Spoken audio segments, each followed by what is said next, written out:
சரித்திரம் சொல்லும் இப்படை தோற்கின் எப்படை வெல்லும். ஒலிபெருக்கிகள் அனைவருக்கும் அன்பு வணக்கம். இந்த நிகழ்ச்சியில் நம்ம பார்க்க போறது ஒரு ஆழமான நட்பை பற்றிய விஷயம்.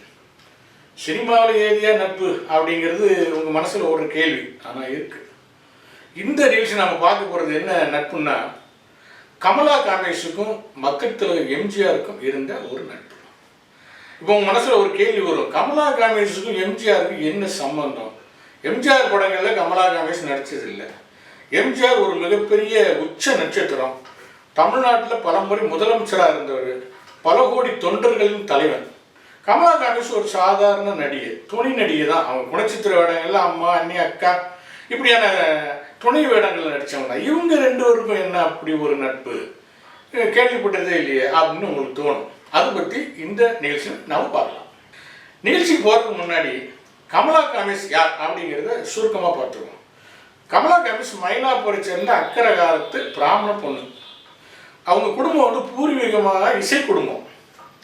பக்கத்து வீட்டில் இசை கச்சேரி நடத்தியிருந்த காமேஷை கல்யாணம் பண்ணி வச்சிடுறாங்க.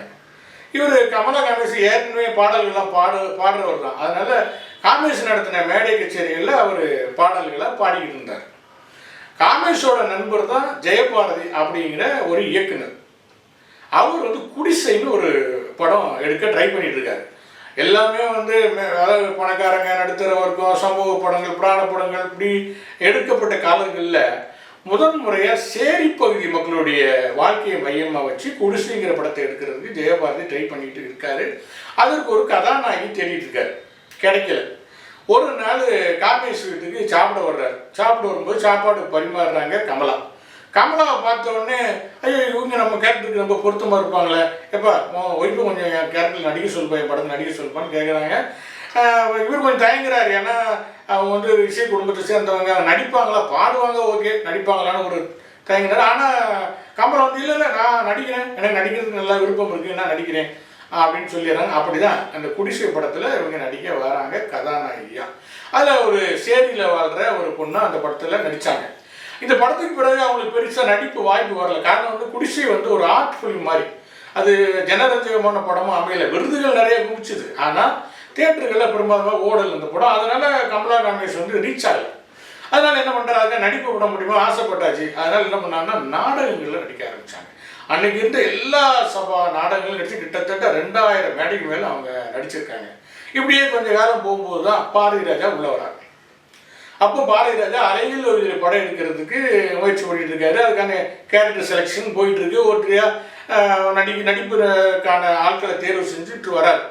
இந்த நேரத்தில் அவர் பாரதி ராஜாவுக்கு ஒரு பழக்கம் என்னென்னா, இந்த மாதிரி நாடகங்களில் போய் பார்ப்பார். அதில் சில ஐடியாக்கள் கிடைக்கும், சில கருத்துக்கள் கிடைக்கும், சில கண்டென்ட் கிடைக்கும்னு சொல்லி நாடகங்கள் நிறைய பார்ப்பார்.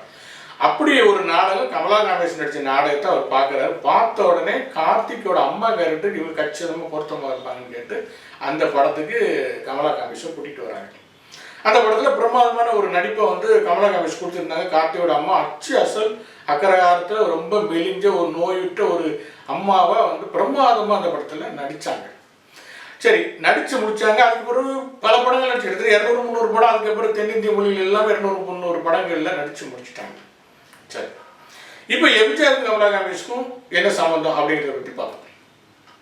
அலைகள் ஒரு படத்தோட 100வது நாள் விழா நடக்குது, பிரமாண்டமாக நடக்குது சென்னையில். அப்போ முதலமைச்சராக இருந்த எம்ஜிஆர் அந்த விழாவில் சிறப்பு அழைப்பாளராக கலந்துக்கிட்டு அதில் படத்தில் நடித்தவங்களுக்கு எல்லாம் ஷீல்டு கொடுக்குறாரு.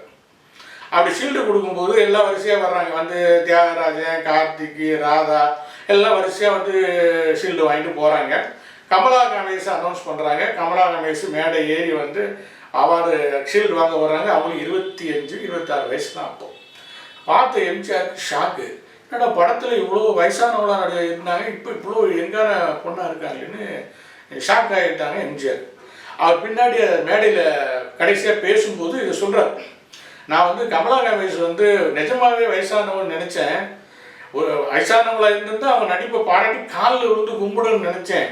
ஆனால் வந்து அவங்க இவ்வளோ சின்ன பொண்ணாக இருக்காங்களே, அதனால கையெடுத்து நான் கும்பிடுக்கிறேன் அப்படின்னு சொல்லி அந்த மேடையில் பேசினார். கமலா காமேஷோட வாழ்க்கையிலேயே அவருக்கு கிடைச்ச பெரிய அவார்டு, விருது எல்லாம் எம்ஜிஆர் உதித்த அந்த 4 வார்த்தை தான். சரி, இது இப்படி முடிஞ்சுது, விழா முடிஞ்சு எல்லாம் போயிட்டு இருக்காங்க. முதலமைச்சர் கான்வாய் கிளம்பி போயிட்டு இருக்கு. போய் பார்த்தா கமலா காமிஷன் ஓரமாக நடந்து போயிட்டு இருக்காங்க. எம்ஜிஆர் கார் நிறுத்துப்பா, கூப்பிடு, அந்த அம்மா கூப்பிடு. வந்தாங்க. என்ன நடந்து போயிட்டு இருக்கீங்க? இல்லை, எங்கள் கார் இல்லை, நாங்கள் ஆட்டோவில் தான் வந்தோம், நான் வீட்டுக்காரர் வந்தோம், கார் இல்லை, இந்த ஆட்டோ பிடிச்சி அப்படியே போயிடுவோம் அப்படின்னாரு. எம்ஜிஆர் என்ன நினச்சான்னு தெரியல. எங்கள் வீடு உங்களுக்கு மயிலாப்பூரில், நான் விட்டுட்டு போகிறேன், வண்டியில் ஏறினோட முதலமைச்சர் தன்னோட காரில் கமலா காமேஷை ஏற்றிக்கிட்டு போகிறார். மயிலாப்பூருக்கு போகுது. ஒரு முதலமைச்சரோட கான்வாய் கமலா காமேஷ் வீட்டுக்கு போகுது. அப்போ ஒரு மாடி வீட்டில் குடியிருக்காங்க. கீழே எம்ஜிஆர் அதிகாரிகள், எப்போ நீங்கள் இங்கேயே நில்லுங்க, நான் மேலே போய் கொஞ்ச நேரம் பேசிட்டு வந்துடுறேன்னு சொல்லிட்டு மாடியில் கமலா காமேஷ் வீட்டுக்கு போகிறாங்க. போய் ஒரு 20 நிமிஷம் எம்ஜிஆர் அந்த வீட்டில் இருந்துட்டு இறங்கி வரார். இறங்கி திரும்ப முதலமைச்சர் கான்வாய் அப்படியே செக்ரட்டரியேட்டுக்கு போகுது. இந்த 20 நிமிஷத்தில் என்ன நடந்தது அப்படிங்கிறது முக்கியமான விஷயம். இதில் நிறைய பேர் நீங்கள் கற்பனையெல்லாம் ஓட விடாதீங்க. இந்த 20 நிமிஷத்தில் என்ன நடந்ததுங்கிறது நான் உங்களுக்கு தெளிவாக சொல்கிறேன். எம்ஜிஆர் நேராக போகிறாரு. போன உடனே அந்த அம்மாட்ட சொல்கிறார், அம்மா ஒன்றும் இல்லை, அலையலோதில் படம் பார்க்குறப்போ உங்கள் கேரக்டரை பார்த்து நான் எங்கள் அம்மாவை மனசாக நினச்சேன். எங்கள் அம்மா மாதிரியே இருந்தீங்க, எங்கள் அம்மாவை பார்த்த மாதிரியே இருந்தது. அது அந்த அந்த நினைப்பை என்னால் மாற்ற முடியல. அதனால அவங்க அம்மா கையால் சாப்பிட்டு ரொம்ப நாள் ஆச்சு. நீங்கள் எனக்கு கொஞ்சம் சாப்பாடு கொடுங்க, கையால் சாப்பாடு கொடுங்க, சாப்பிட்டுட்டு போயிடுறேம்மான்னு சொல்கிறாங்க. இந்த அம்மாவுக்கு கையும் ஓடலை, காலும் ஓடலை. ஏன்னா வீட்டில் எதுவுமே பண்ணலை. மத்தியானம் பண்ணி வச்ச தயிர் சாதமும் வத்த குழம்பு தான் இருக்குது. நான் வேணா உங்களுக்கு ஏதாவது செஞ்சு தட்டுமா? இல்லைம்மா, அதுக்கெல்லாம் நேரம் இல்லை, நீங்கள் உங்கள் வீட்டில் இருக்கிறத கொடுங்கன்னு சொல்கிறாங்க. அவங்க தயிர் சாதத்தையும் வத்த குழம்பு எடுத்து வைக்கிறாங்க. அதை எம்ஜிஆர் சாப்பிட்டுட்டு கிளம்புறாரு. இதுதான் அந்த 20 நிமிஷத்தில் நடந்த விஷயம். அதுக்கப்புறம் இது அப்படியே கண்டினியூ ஆச்சு. அப்போ அடிக்கடி எம்ஜிஆர் கமலா காமேஷ் வீட்டுக்கு நேரம் கிடைக்கும் போதெல்லாம் போகிறது, அவங்க கையை வச்சு சாப்பிட்றது, இப்படியே பல தடவை நடந்திருக்கு. இதுதான் கமலா காமேஷுக்கும் மக்கள் துறை எம்ஜிஆருக்கும் இருந்த ஒரு ஆழ்ந்த நட்பு. ஆனால் இந்த நட்பை இது பெரிய விஷயம் இல்லைங்க. ஆனால் இந்த நட்பை கமலா காமேஷ் தவறாக பயன்படுத்தலைங்கிறதா இதில் நீங்கள் முக்கியமாக கவனிக்க வேண்டியது. ஏன்னா அன்னைக்கு கமலா காமேஷ் நினச்சிருந்தா எம்ஜிஆர் கிட்ட எந்த உதவி வேணாலும் கேட்டுருக்கலாம். என் மகளுக்கு ஒரு MBBS சீட்டு கொடுங்க, எனக்கு இந்த ஒரு வீடு கொடுங்க, அரசாங்க வீடு ஒன்று கொடுங்க, எது வேணாலும் கேட்டுக்கலாம். எம்ஜிஆர் செஞ்சுட்டு போகிறார். ஆனால் அது எதையுமே அந்த அம்மா கேட்கல. காரணம், எம்ஜிஆர் தன் மீது வைத்திருந்த அன்புக்கும் நட்புக்கும் அந்த அம்மா திருப்பி செலுத்திய மரியாதை தான் அந்த விஷயம். நன்றிகளே, இது மாதிரி பல சுவையான தகவல்களோடு நாம அடிக்கடி சந்திக்க போகிறோம். நன்றி. உண்மையை பேசுவோம், அதை உறக்க பேசுவோம். இந்த நிகழ்ச்சி உங்களுக்கு பிடிச்சிருந்தா லைக் பண்ணுங்க, ஷேர் பண்ணுங்க, சப்ஸ்கிரைப் பண்ணுங்க. நன்றி, வணக்கம்.